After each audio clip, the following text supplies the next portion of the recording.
ici aujourd'hui. Je suis content qu'on a mentionné la technologie CSP plusieurs fois. I'm going to continue in English because I prepared some slides.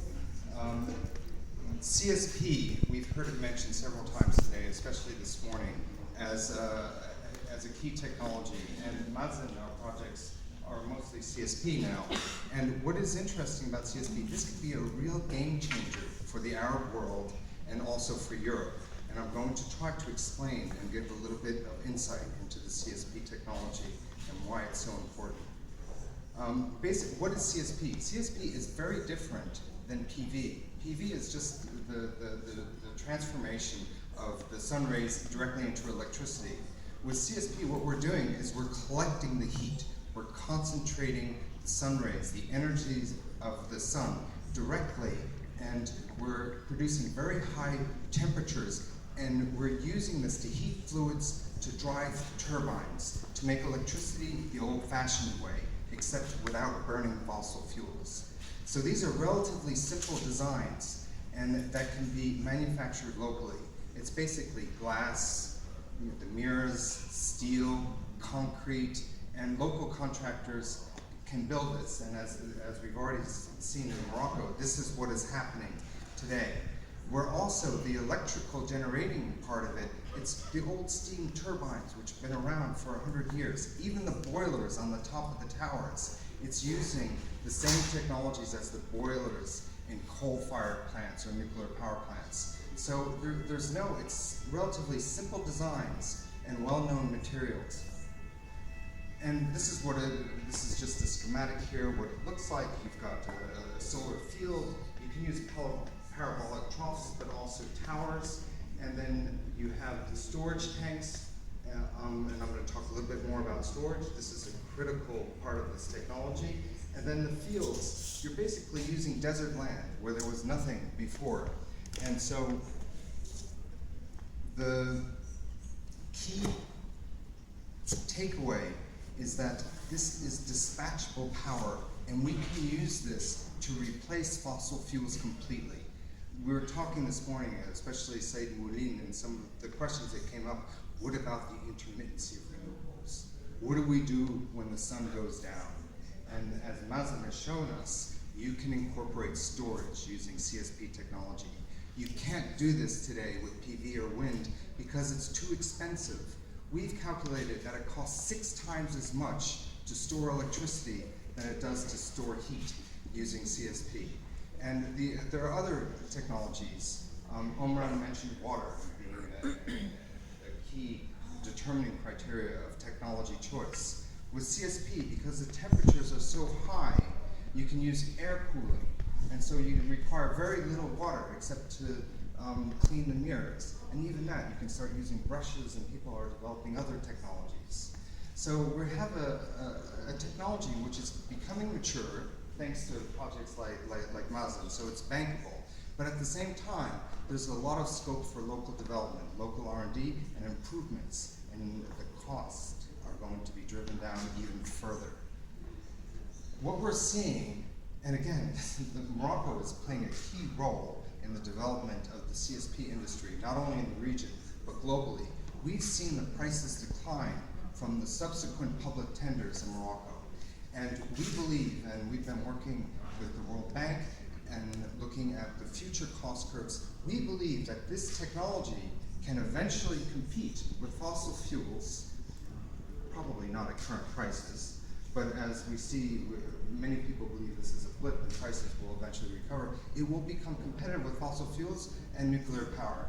And we believe that today, even today, it is quite competitive with new nuclear build when we're comparing the cost of like EDF's Hinkley Point in the UK. So why is CSP so important for the Arab world? As has been mentioned several times today, solar is super abundant in the region. These are where the deserts are. And this technology does not work very well in Europe. It works well in desert regions. It likes the heat. It's not like PV, which it suffers if it's too hot. CSP thrives with the most direct sunlight you can give it and as hot as it gets. So this is a very appropriate technology for the Arab world.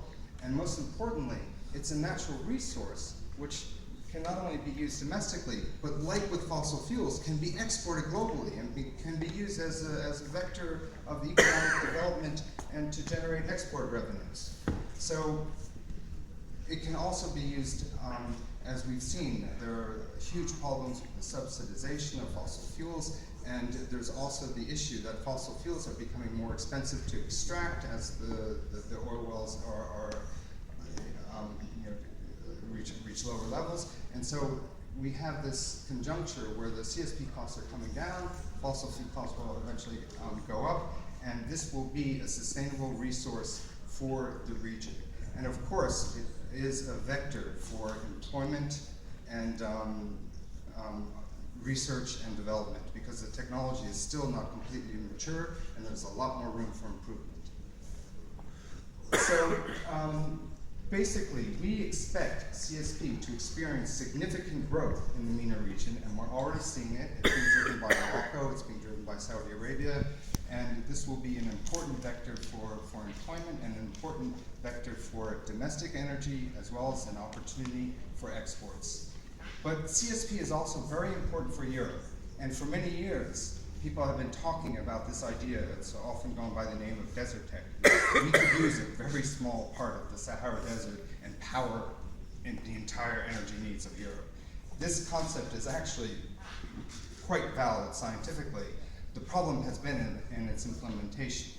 And there's no question that CSP can play a role in the energy game in Europe, especially because of the introduction of renewables, which has been very successful.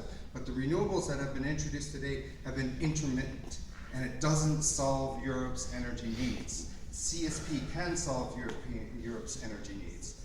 And the needs will come from the decommissioning of the fossil fuel power plants. The needs come from the intermittency introduced by the traditional renewables like PV and wind, and also this CSP, because of its nature and the fact that you can store the heat to generate electricity 24/7 if you want, you can even use it to replace nuclear. So we think that Germany is a target market for us, and in many countries there are either nuclear phase-out or nuclear freeze programs. So there's plenty of demand in Europe for this type of electricity, because the European populations and politicians have decided that climate change is an issue.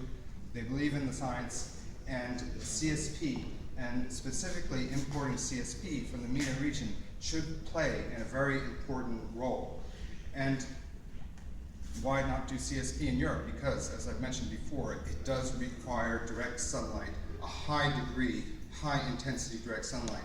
There are some marginal areas where you can use CSP in Spain, in southern Spain. There is a CSP industry, and also we're developing a power plant also in Greece, in the southernmost tip of Greece, in Crete, which is almost Africa.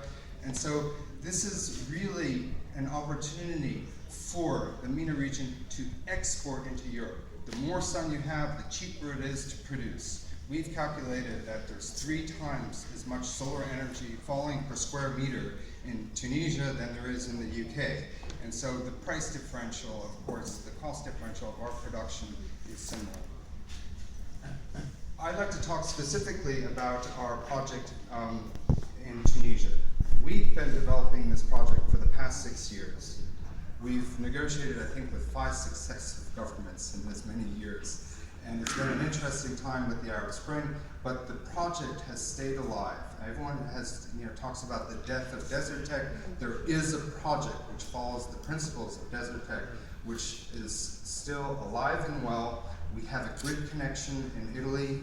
In its last session, the Tunisian parliament passed a renewable energy law, which is not finalized but under revision, but it includes export provisions. It authorizes for the first time and legalizes our projects and provides an administrative and regulatory framework to allow our project to go ahead. We've already been in discussions with Nida Tounes, the political party which has won the presidency and the majority of parliament. They're very interested in helping us finish the project. We have backers from some of the largest funds in the UK, international institutions, and most importantly, we have found clients who are willing to purchase the electricity at prices which carry the projects, which enable us to finance the project. So we are now able to offer electricity from the Sahara Desert to European markets at prices which are lower than the current feed-in tariffs for offshore wind, and certainly using the numbers in the UK.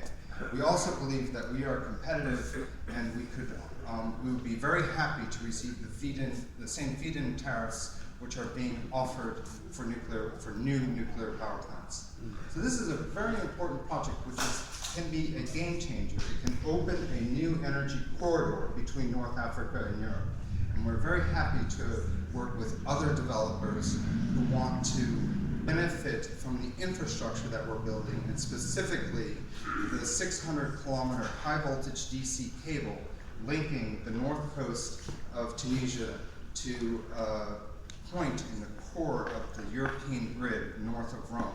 So from that point, we can dispatch to the rest of Europe. What's interesting about the project for Tunisia is that because of the nature of the technology, so much of it can be built by local companies. We estimate that eventually, once we develop the supply chain, up to 60% of the project cost can be manufactured locally. And we're already in discussions with manufacturers of steel, people from the oil and gas EPC sector. They're very interested in the project and retooling their factories so that they can participate in the manufacturing. We believe that the project, it's a 2 gigawatt project, which will be built in phases, but in the long term we'll be able to generate over 15,000 direct and indirect jobs. And this is not, we're not making this up, this is based on economic studies, this is based on data with the World Bank, this is based on a lot of the work that our colleagues in Morocco have been doing. This is an area which it's maturing, but there's still work to be done, so the local academic and intellectuals can participate and give their ideas, and R&D can be done locally. And it only can be done locally because it is learning by doing. You have to get the data from the sites.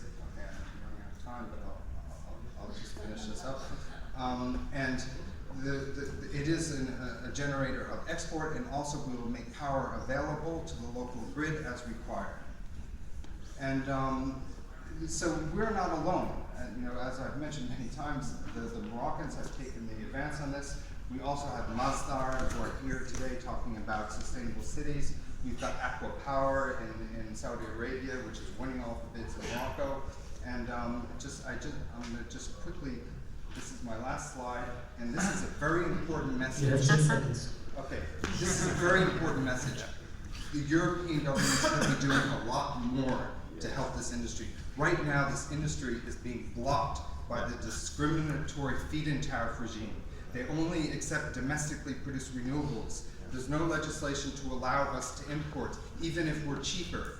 This goes against all the rules of trade, even though that there are existing trading agreements. They should be applied to electricity. So this is something, if there are any government officials in the room, this is something to take note on, because you are stifling the development of an important industry, which is, it's important for Europe, it's important for the Arab world, and it's important for the planet. And also there's the issue of being able to transport the power easily once we landed in Italy. It is very complicated right now. It's feasible, but it's difficult. We could use some facilitation and some support from the European Commission, Brussels, and other governments. Thank you very much.